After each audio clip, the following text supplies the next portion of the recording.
Также в Амгинском районе состоялось вручение ключей от 3 школьных автобусов коллективам школ Улуса.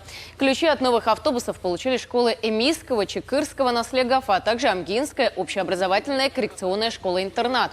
Новые автобусы были получены по российской государственной программе «Школьный автобус».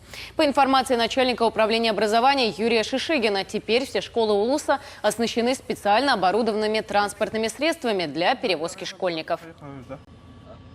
Это, конечно, большое подспорье, да, для развития детей.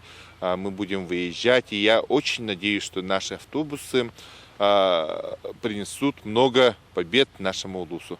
Да, на сегодняшний день мы с гордостью можем сказать, что все 100% нашей школы оснащены школьными автобусами специальные, которые предусмотрены для подвоза и перевозки детей.